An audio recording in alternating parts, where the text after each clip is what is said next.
সংবিধান অনুযায়ী যে বিচার হয় সেই বিচারের আওতায় নিয়ে আসার আমরা জোর দাবি জানিয়ে আজকে আমাদের অবস্থান কর্মসূচি আনুষ্ঠানিক যাত্রা শুরু করছি। এবং ঠিক সেই সাথে আমাদের ছাত্র জনতা শহীদদের বিচারের দাবিতে এবং এক্ষুনি হাসিনার ফাঁসির দাবিতে আমরা ছাত্ররা আজকে এই কেন্দ্রীয় শহীদের অবস্থান নিয়েছি। আমাদের এই অবস্থান কর্মসূচি আজকে শেষ নয়।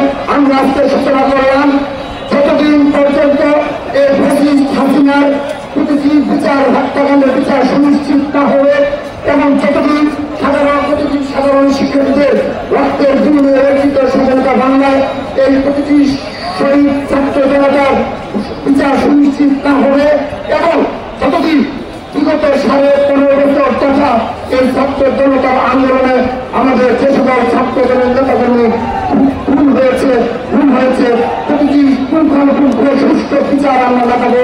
যতদিন ছাত্রদের রাজপথ ছেড়ে যাবে না ততদিন আমরা রাজপথে থাকবো এবং ততদিন আমরা রাজপথে লড়াই করে যাবো, সংগ্রাম করে যাবো।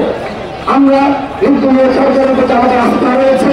আমরা তাদের উদ্দেশ্যে বলতে চাই অবশ্যই আমাদের প্রথম প্রায়োরিটি হল এই ছাত্র জনতাকে শহীদ করা হয়েছে তাদের বিচার সুনিশ্চিত করা।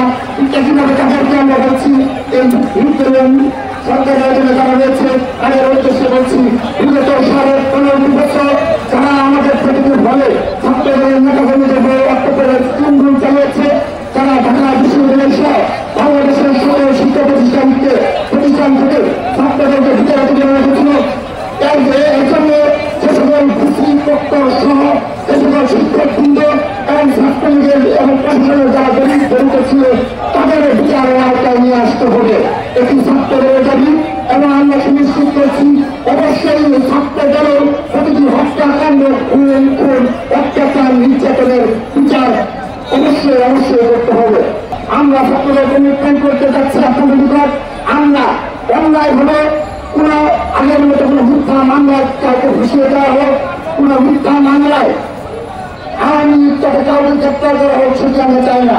আমরা চাই ছাত্রলীগের যে সকল নেতাকর্মী ছাত্রদলের উপর বারবার গুলি চালিয়েছে, হামলা চালিয়েছে এবং বিগত ছাত্র জনতার আন্দোলনও যেভাবে ছাত্রলীগ যুবলীগ আওয়ামী লীগ সন্ত্রাসীরা হামলা চালিয়েছে ইতিমধ্যে চিহ্নিত করে তাদেরকে বিচারের আওতায় নিয়ে আসতে হবে।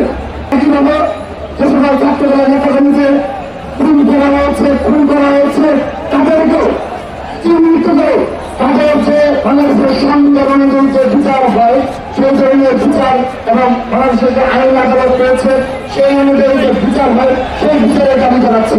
আমরা আজকে একটি স্বাধীন বাংলাদেশ হাসিনামুক্ত বাংলাদেশ পেয়েছি করলে আমরা নিজ হাতে আইন তুলে নেই, ছাত্রদল নিজ হাতে কোনো আইন তুলে নেবে না। আমরা এই আইন আদালতের মাধ্যমে আমরা সুস্থ বিচারের দাবি জানাচ্ছি আপনাদের